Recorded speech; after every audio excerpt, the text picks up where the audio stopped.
the start of a new season. Before we kind of get into previewing this season, why don't we take a look back at the end of last season? You won 11 of the last 15 games. Obviously kind of ended on a high note. You didn't probably get exactly where you wanted to by the end of the year, but just say like how you kind of left the guys and how you saw the end of the season for you guys. We didn't make our, I think, one of the team goals that we had set up as far as reaching the conference tournament, and that was something that I think stung a great deal. So the returning players, I think from that point in time that they wrapped up the year, knew that that was going to be a focal point. Our conference historically has done very well on a national level, so we feel as though if we can get into that conference tournament, we're in a situation that we can succeed, not just in the conference, but ultimately in the region.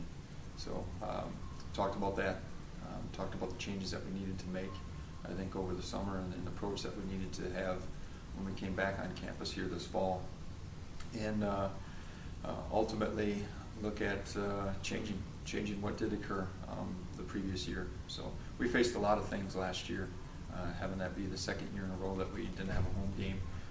I think that wore on us from the mental side of things, the emotional side of things. I kind of added up when it was all said and done to be in a situation that we want to make sure that we can learn from it and grow from it and control our own destiny essentially this year moving forward. Among the new faces coming, you have a new staff. You've added Frank and Taylor to the staff. Can you just tell us a little bit about what those two of them bring and what their roles are on your staff? We did add two new staff members. Frank Pufo in August was able to be an addition. He's from Ashland. He's very excited, I think, to come in and have an opportunity to make an impact with the players on a daily basis. His passion for baseball is very evident day in, day out, so I appreciate that. He's got some experience coaching at the high school and also at the college level, so it was a great situation for us to be able to add him to the plan here. He's going to be handling the infielders and then assisting with offense. And then the newest addition, Taylor, Coach Peterson, he just got done playing last spring, and so he's making the transition from being a player into coaching ranks.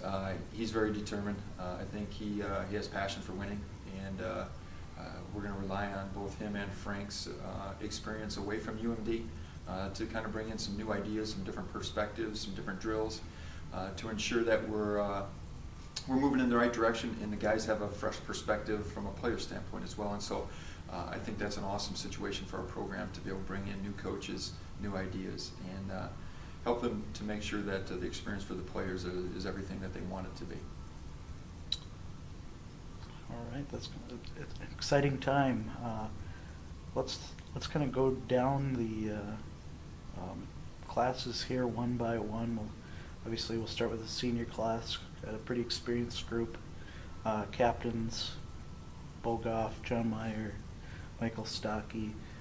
What went into them becoming your captains, and just kind of talk about the senior class and the leadership they bring? Well, they're going to be relied upon a lot. They really have been so far this season, and knowing that we haven't even played a game.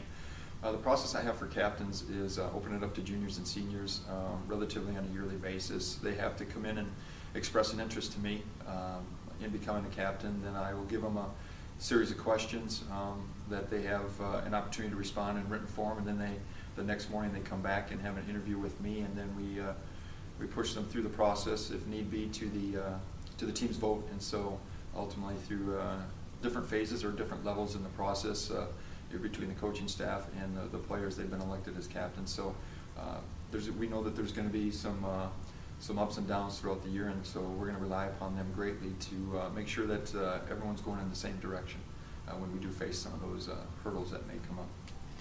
Sure. As far as everyday players in the senior class, Bo probably took over the catching duties for you in almost every game last year. What do you see the rest of the class fitting into the lineup? Well, we have three senior catchers. Mm-hmm. It's an open competition. And I think that they're pushing each other, those three behind the plate there, pushing each other on a regular basis. And it's also, I think, exciting knowing that you have a new coach as far as catching coach being Coach Peterson, that he's able to work with him on a regular basis, daily basis, it may be introducing some new topics, some new techniques, and so to kind of see those guys make adjustments and compete for that playing time, I think that's an awesome situation for our program to be in. And so Bo did have a majority of the experience in innings behind the plate last year. We anticipate that he would, have the leg up, I guess, on the competition going into it, but I think it's very important to have guys that are pushing each other at that position. And then we're looking at trying to get those guys in, whoever isn't catching, trying to get them in the offensive lineup at some point in time to be able to contribute to the success, because they are seniors. They do have that experience. We feel as though that they can be an asset to the offensive lineup as well if they happen not to be behind the plate there defensively. Move on now, talk about the junior class a little bit. Obviously a lot of impact players, specifically a lot of your starting infield, or presumably is in there. You got Alex Wojciechowski over at first, Kyle Comer, who's probably your best offensive player last year, and Jimmy Heck, who really came on towards the second half of last year, and of course your lefty ace, I guess, Bo Hellquist. So what do you see contributions from the junior class from those four, and also from the other guys?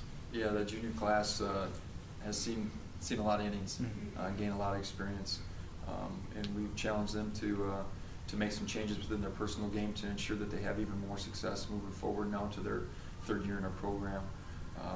We're going to shuffle around. We anticipate shuffling up our defensive assignments based on previous years, and so Jimmy Heck is going to move from third over to second. Kyle Comer is going to go from shortstop to third, and we're going to have two sophomores battle it out at shortstop right now. And so with Wojo there at first base and Hellquist on the mound, and also seeing some time in the offensive lineup, I think those juniors, along with Josh Dennison and Spencer Diedrich, have opportunity to make, I think, a great impact. It's time. We feel good about the situation as far as those guys now being relative veterans to our program and the level of play, that they're not going to be fazed by anything that they run into throughout the year. And so we're excited to now be, I think, a little bit more experienced team versus the previous 2 years being the youngest team to take the field in essence. And so we hope all that pays off as far as the bumps and bruises that we've been dealt, I think, the previous 2 years. Talking about those sophomores, from a lot of pitchers among them, threw a lot of innings for you. You also have Brian Pierce, who played a lot in the infield. Grant Farley and Matt both played a lot in the outfield. I'm assuming Pierce is one of those ones competing for the shortstop job. Kyle Hoffman and Brian Pierce, yeah, they're working out at shortstop right now. And Kyle Hoffman's going to give us the opportunity to be a little bit deeper at multiple positions there in the infield. So he's going to be kind of our super utility player. And so we're excited to see where that takes us as far as those two sophomores in the middle infield, what they can give us. Then we look at Vogt and Farley. Saw meaningful innings last year and contributed, I think, nicely to our offensive lineup as true freshmen. And so same with them. We're challenging them to make some adjustments to ensure that they're going to be able to have even greater success as a second-year player in our program. Talk about the newcomers. First of all, you got a couple of junior transfers coming in here. Kyle Singer playing in the outfield for you, and Austin Vasky on the mound. What kind of contributions do you think they bring in, coming in to that experienced junior class, coming in with a little different perspective? What do they add? Well, Austin, I think, is on track to be one of our top starters. The reason why we brought him here was that, and so I think he's progressed nicely in making a transition to our program. And then Kyle Singer is going to give us additional depth in the outfield. He's pushing the guys that may have seen a considerable amount of playing time in previous years. He's pushing them right now, and so we anticipate him being in a relative regular rotation with the guys out there to make an impact. And he's done nicely as well as far as making changes to the different expectations that we have for him as an outfielder and offensively, and just kind of getting settled in, I think, into the program. obviously Vasky will be a big addition to the pitching staff, but you do add a bunch of freshmen as well. I think there's 8 of them, 4 lefties, 4 righties, and a few other freshmen in there too. Among the incoming players, first-year players, is there anybody that's standing out so far that you think is going to make an immediate impact? As far as immediate impact, they're all those freshmen on the mound. They're actually going to see time. We're in a situation where we're going to utilize a lot of our pitching staff, a larger pitching staff, and so those freshmen are going to get every opportunity to help this team be successful.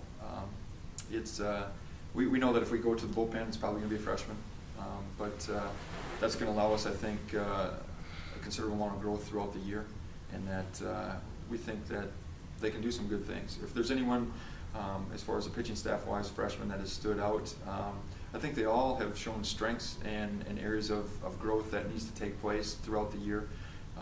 Marcus Fredrickson has been very consistent, I think, to date with what we've been having him do. Justin Kunkel, I think, can play a considerable amount of innings in relief role there on the mound. Nick Dorfman, we anticipate to have an opportunity to earn some good innings for us. Jalen Busker, you name it, those freshman pitchers are going to get an opportunity to help us win ball games. And so I think to some degree our team's success is going to be relative to their ability to continually improve themselves throughout the year. And so I think that's the fun part about coaching, is to see the growth that players are going to be able to make throughout the year at this level. Well, let's kind of dive into that schedule. Start with the non-conference teams. Obviously, you start out with a big challenge, the defending national champions at the Southern Indiana, their little tournament where you also face St. Joseph's. Also got, you're heading down to Florida again, where you'll have rematches with Northwood of Michigan, Wayne State of Michigan, and St. Michael's. A couple teams you went 3-3 against last year, so some success, some defeat there. What goes about scheduling the defending national champion for your first game of the year, and how do you see the non-conference schedule going this season? The opportunity there with Southern Indiana, it presented itself, I think, relatively early in the summer, and so I think anytime you have an opportunity to face the best in the nation, it's easy to get your team focused, I think, for the start of the year that way, and it also lets everyone know within the team, hey, this is where we need to be. If we go in and we perform well, that gives us plenty of confidence in moving forward after that point. If we go in and we struggle, we know exactly where we need to be. And so from our standpoint, I think that opportunity was something that made sense, knowing that we have a relatively veteran club as far as position players, to be able to help the focus level be where it's at the front end of the year. And then making sure that the new players kind of get maybe an eye-opening situation as far as the opportunity to play the best early on in the year. And so we think it's a great situation. We want to be in those situations that we can have that experience at the front end of the year. We feel as though that's only going to help us once we get into conference schedule. Florida's situation, I think playing majority of those teams that you listed that we're going to face in Florida, and having faced them last year, gets us another taste of what conference is all about. They're not conference opponents, but yet when you face them year to year, it's easier to kind of illustrate before you get into the conference schedule that the information that you attain from year to year, you need to use it to your advantage, and that the growth needs to take place no matter who you play. I think the Michigan schools, I think, are opportunity to, as weird as the NCAA rules may be, they're still going to be considered in-region opponents, so that helps us as far as strength of schedule.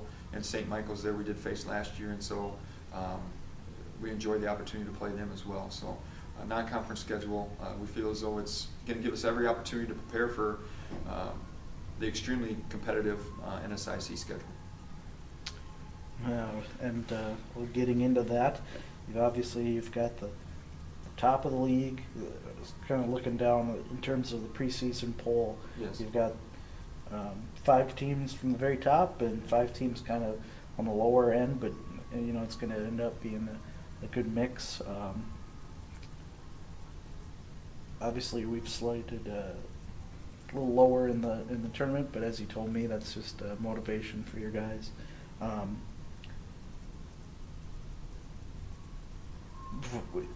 Before we kind of get into just a general sense of the NSIC schedule, you got home games scheduled here beginning of April. Yes. Minnesota State, always, perennial favorite, it seems. Let's just talk about obviously what you mentioned earlier, 2 years without a home game, but this year we're determined we're going to play in Duluth one way or the other. Yeah, well, kind of getting to that preseason poll, and as far as that makes sense. It's basically a lot of it has to do with how you performed last year, and so we've earned to be, you essentially kind of talk to the guys that, hey, this is what we earned from based on previous results, and it's this year's team to change that situation. And so, yes, it is motivation. We understand that. I feel great about where we're going to be. I think when we get to our conference schedule, knowing that once again we're going to be a little bit more experienced club than the previous 2 years, knowing that we've faced the challenges of not having a home game in the last 2 years, that's going to be to our advantage. Our guys are, essentially they're going to be weather tested, to some degree, and facing all those different things that not having a home game presents itself. Facing Mankato, I think in the second weekend series of the year in the conference schedule is important for us. To be able to gauge, once again that, hey, this is where we're at right now. Opportunity once again to get some important wins and use that momentum for the rest of the schedule. Playing them at home, I think is going to be very important. We just now need to have this relatively mild winter continue. Whether it's going to be on campus or down at Wade Stadium, still within the city of Duluth, I think is an awesome opportunity for our guys to get off the conference season with a home series, and so we're excited about that.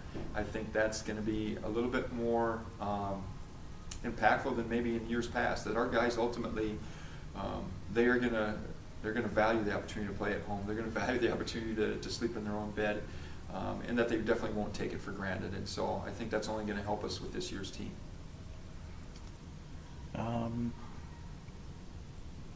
Just in terms of the conference shaping up, aside from your own team, how do you kind of see things shaking out, and hopefully UMD's disrupting some of how the poll is, anyways. Yeah, obviously there's some reasons why the programs were selected, or preseason wise, with the conference coaches as being towards the top. It makes sense, once again based on previous performance, and so it's definitely some place that we want to be, that we believe that we can be this year with this year's team.